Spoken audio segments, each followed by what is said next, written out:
for the last 20 years, I've run Faiths for Change. We started life as a project of the Anglican Diocese of Liverpool under one of the former bishops, James Jones, and that ran as a project for 6 years with independent funding from the Northwest Regional Development Agency. Faiths for Change became an independent charity in 2010, having started life as a project in 2004.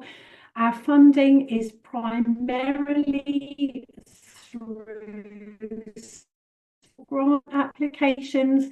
We do earn a little bit of earned income, and we do benefit from generally quite small donations, all of which help us to stay afloat.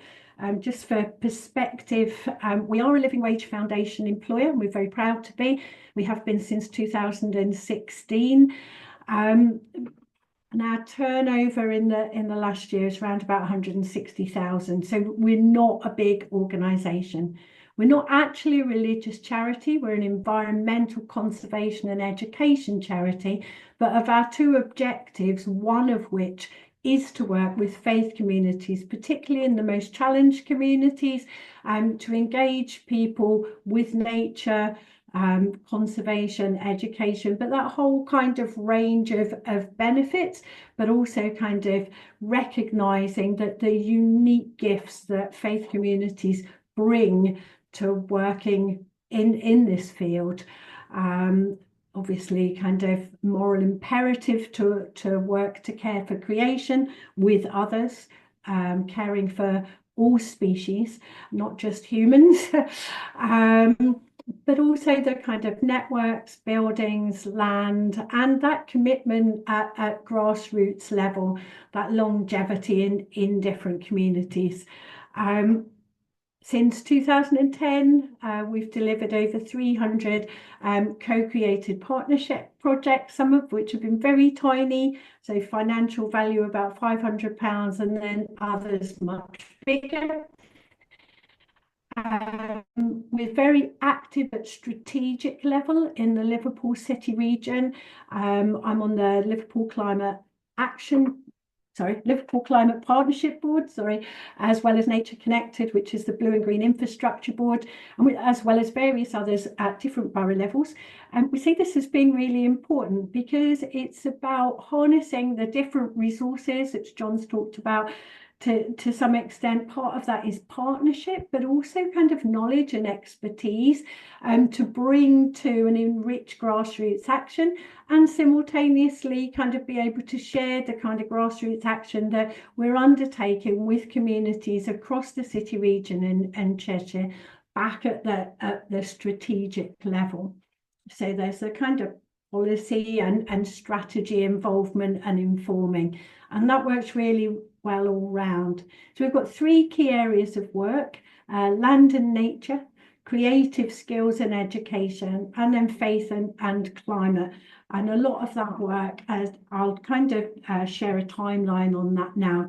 So I really wanted, given that I'm talking to an audience, particularly possibly people of faith, but particularly people who are connected through Religions for Peace. So of our 3 key areas, I would like to say, I wanted to focus a little bit about faith-rooted climate emergency and kind of eco-related projects. So Roots in the City in Liverpool City Centre. This church, St Michael's in the City Church, when we first encountered them in 2018, they've got a lot of land, and they are literally bang on the city centre. They've got a very tiny congregation of kind of 8 to 10 elderly people, and the land hadn't been touched for 20 years. So in some ways, not dissimilar to some of the projects that John's talking about there. Fast forward, and we started working with them literally just for 6 weeks. They were kind of hosting a food bank one morning a week, a church service one morning a week, and an AA group, Alcoholics Anonymous group, one afternoon. The rest of the time, everywhere was shut up, nothing happening, lots of fly tipping in the car park, etc. Working together in the short term proved really well. We literally cooked meals for people coming to the food bank, had conversations about the land. Similarly to John, we did some planning workshops. We engaged people from the different churches. There's a second church on this housing estate, a Catholic church, but also kind of put it out to the school and local community. And fast forward to where we are now, there's a lot more information on the website. The community, that the church and the community garden, the Roots in the City Garden, is based in a really diverse parish. So this is on the back of Chinatown, and there's a real reflection of the pretty much all of the populations that make up Liverpool, kind of in this really kind of fairly small and condensed area.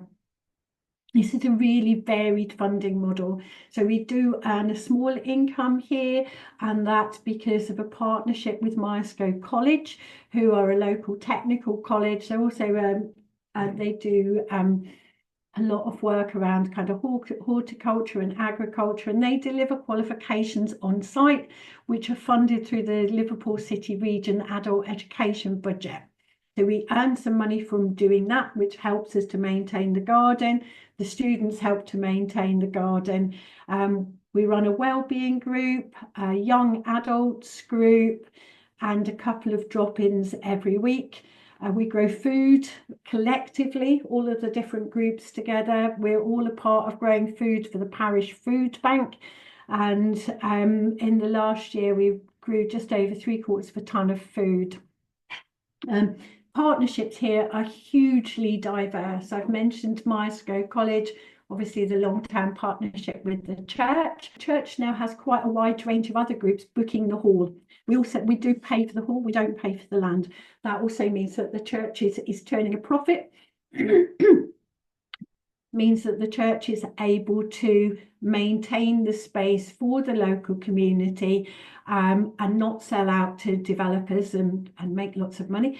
I'd say one of the things that I would encourage you to think about if you're going down the path of creating even small scale projects is be creative in terms of kind of what resources you need. We have, I mean, you can't see it in this picture, but at the back of the garden was a fence that was kind of held up with props and not in very good shape at all, but not really much hedging. And so we wanted to plant a native hedge. So we got in touch with the local community forest, Mersey Forest, and they gave us a load of trees. The local Transition Towns group were really interested in doing a project. They came and helped plant the trees. And yeah, the rest is history, really.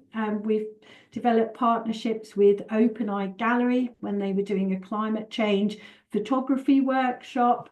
And we have really good engagement with the local community, sort of from the estate and wider. We've built relationships with Liverpool John Moores University. We have nursing and paramedic students on site, on placement for up to a month at a time. And their work really with us is twofold. One, learning about kind of health promotion and inclusion and the many benefits of having a space to come, being in nature, whatever that looks like. Sometimes people just come and sit and have a cup of tea. Sometimes people are gardening, etc., etc. And also that opportunity to talk to people from a really wide range of backgrounds, and coming to the garden, particularly in this community, enables them to do that.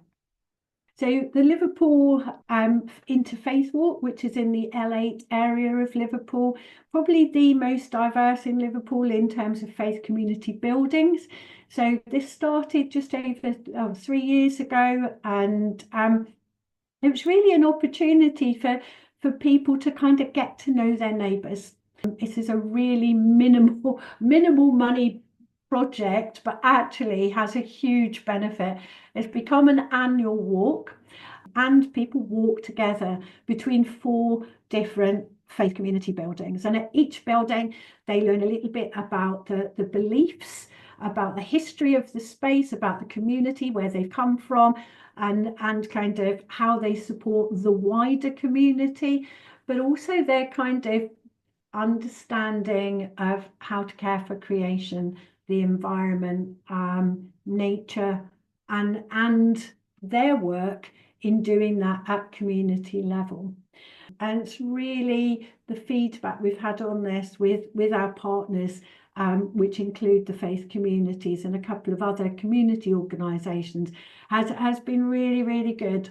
In recent times, the last two events, we've had £500 from very small funders to pay for food, because we end each walk with a meal for everyone. And that's really lovely. It's really lovely to see people of different faiths coming together, but also kind of older people, children.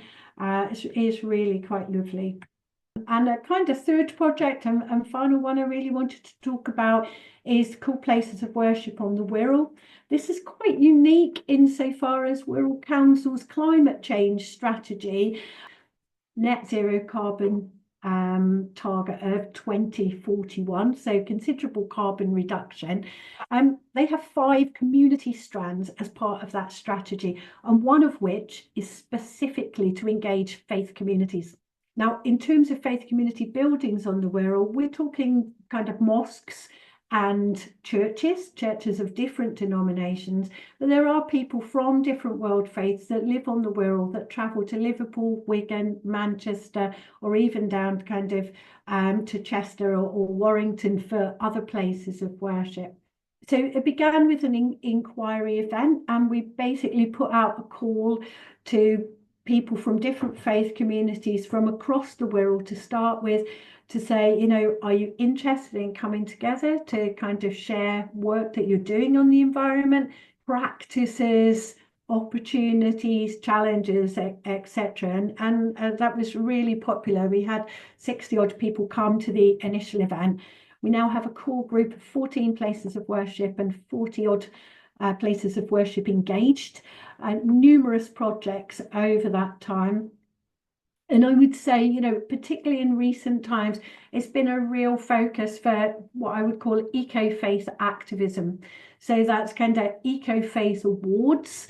So eco mosque, not so much eco synagogue here, although we're active with that in Liverpool, eco churches, and the Catholic approach through the Live Simply Awards, which is a CAFOD award. Was a collective statement that the faith communities themselves put out a few years ago, which is, we commit to work together to care for our planet and all life through prayer, lifestyle, and action.